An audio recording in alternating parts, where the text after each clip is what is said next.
Natural gas is now a green resource, Germany goes back to nuclear and coal, and worldwide sanctions against one of the biggest suppliers of natural gas. 2022 is for sure one of the weirdest years in recent time when it comes to energy. Gas prices have been rising constantly over the last few years. Depleting reserves, sinking supply and rising demand are just some of many factors, but with the Russian invasion into Ukraine, the steady climb of gas prices is reaching a whole new level. But there's a seemingly magical solution that claims to solve all those problems at once: hydraulic fracturing, better known as fracking.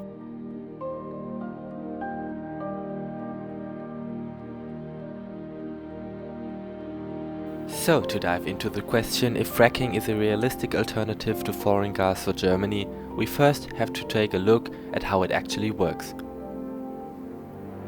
This method of retrieving natural gas from the earth has been around for about 80 years, but only started to become a realistic alternative to conventional methods in the early 2000s. But how does fracking work? For the most time, the conventional method of oil and gas extractions have been used to retrieve it from big pockets deep inside the ground. But as those easy-to-reach reserves are being depleted, companies have been looking for alternative methods. The most common alternative to the conventional extractions is the so-called hydraulic fracturing. As the name suggests, the rock in which the gas is contained is fractured through hydraulic pressure. Other than the conventional extraction sites where the gas is contained in one big bubble, you have to imagine the ground at the fracking site as a kind of sponge with many tiny pockets containing the natural gas. To get to this layer, there first needs to be a several 100-meter deep hole from which a horizontal shaft is drilled into the rock. Fracking fluid is then pumped into the shaft with an insanely high pressure. The gas can now escape to the uncountably and tiny cracks caused by the high pressure.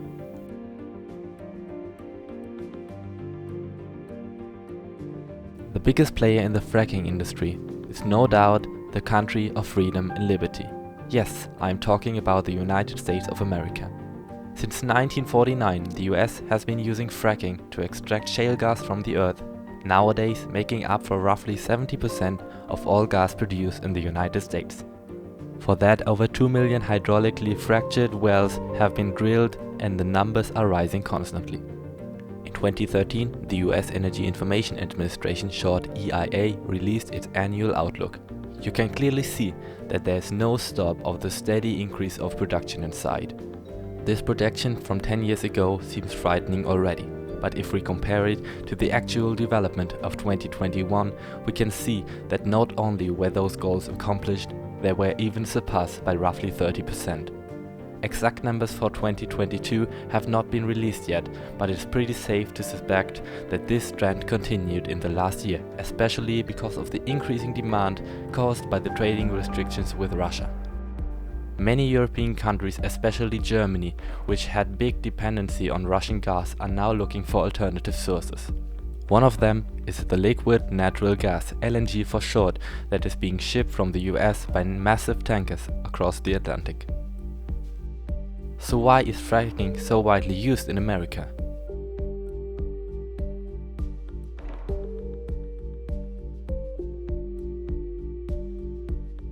The extraction process using hydraulic fracturing manages to reach previously uneconomical reserves and gets this gas quite easily with a guarantee for high profits. Secondly, the US managed to build a nearly fully self-reliant system of gas and oil production. Furthermore, the burning of gas is a lot cleaner than using coal.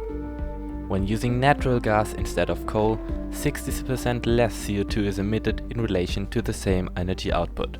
And lastly, with just under $2.3 trillion, the production of natural gas is very important to the American economy. This is roughly 1/10 of the entire gross domestic product in 2021 alone. Over 10 million jobs are created by the oil and gas industry in the United States. Those are impressive numbers.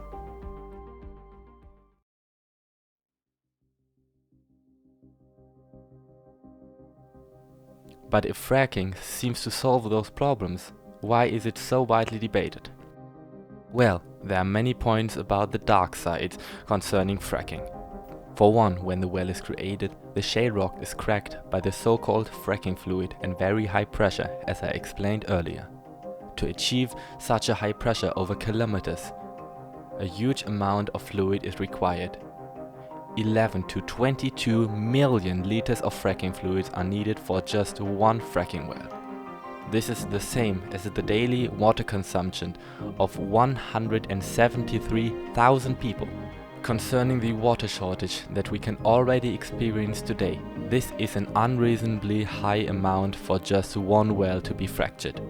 The fluid itself consists mostly of water, but 5 to 10% of it, depending on the type, are toxic chemicals that are used to dissolve minerals and rocks.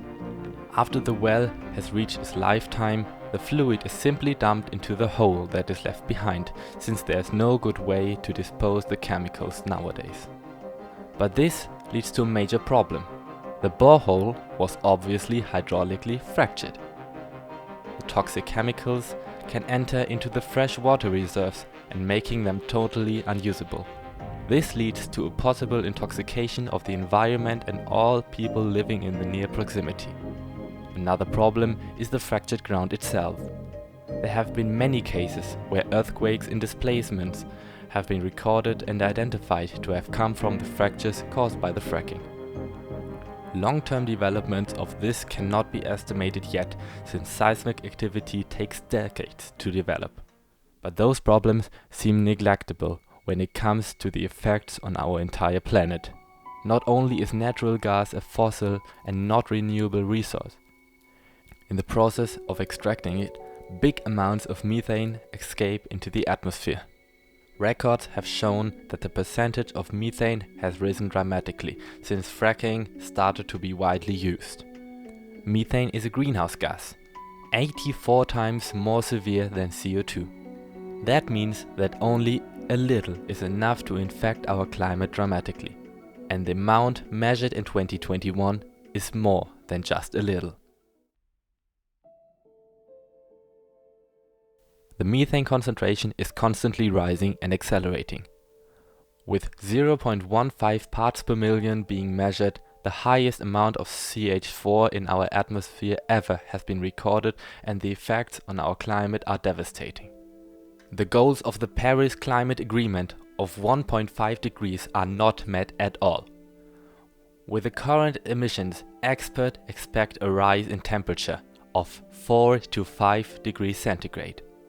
The effects on our Earth are just unimaginable.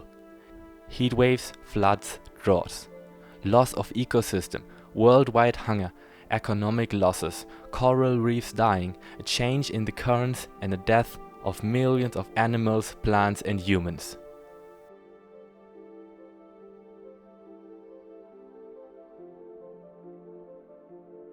For now, this idea is purely imaginary.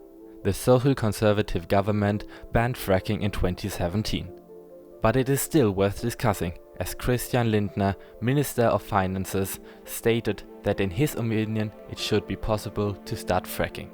So, should Germany start using its reserves?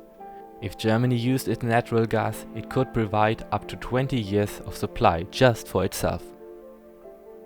At first, this idea seems hilarious after we discussed the cons of fracking. But it might be more feasible than it seems at first. Recently, the very first LNG terminal was opened in Germany, making gas imports from America possible. The gas which is shipped to us is gained through fracking wells, so we are consuming the very environmentally bad fracking gas anyway. Experts say that through the transportation and cooling of the LNG, it has the same effects on our climate as using coal power plants. So after all, doesn't it seem logical to just extract natural gas in Germany through hydraulic fracturing and have better control over these issues?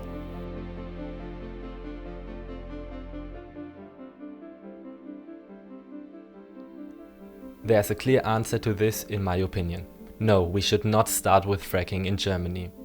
Our focus should not be lying on where and how we get our gas, but how to get away from it and switch to the alternative and sustainable energies.